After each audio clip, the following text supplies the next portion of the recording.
Greetings, St. Paul's, and blessings on this Monday. It is October 12th.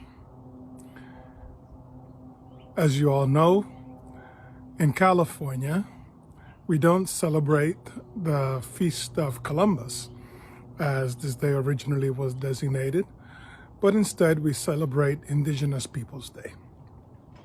However, I have been wondering about this particular way of celebrating. You see, from my perspective, the arrival of the Spanish to this continent did not mark a day of celebration for those who are already living here, those we call the indigenous people. It marked the beginning of the end of their civilization.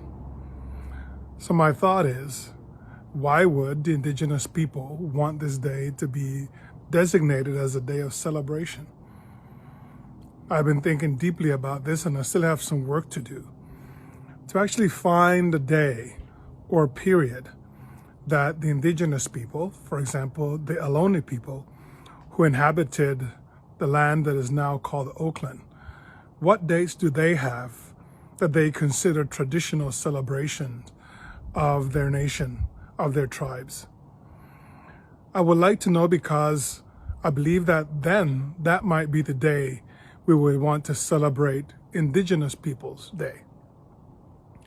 Maybe today what we should do is, instead of celebrating one individual whose name is known throughout history, maybe we give those of Italian heritage an homage and say it is Italian Heritage Day.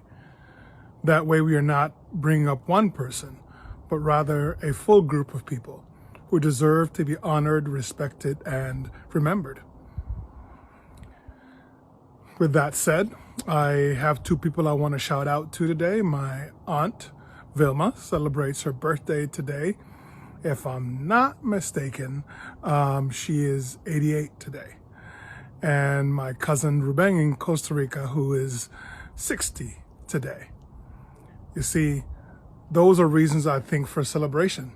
Births. Those are reasons for saying thanks be to God. But to be conquered and exposed to serious illness, I would say the indigenous people would disagree that that is an occasion to celebrate. So while some have the day off in schools and government and so on and so forth, let us remember that today, if nothing else, if we look at it in Christian terms, marks the beginning of the martyrdom of the people of indigenous background in this country. Let us pray continually that we learn as human beings how to respect each other. Let us learn how to value each other. Let us continue to grow into understanding the fact that though we live in this land at this time, there are people whose ancestors lived here before ours did. We honor their history. We honor their culture. We honor their dead. We honor all their contributions to our lives, to our present culture. May God continue to bless you and guide you today, St. Paul's.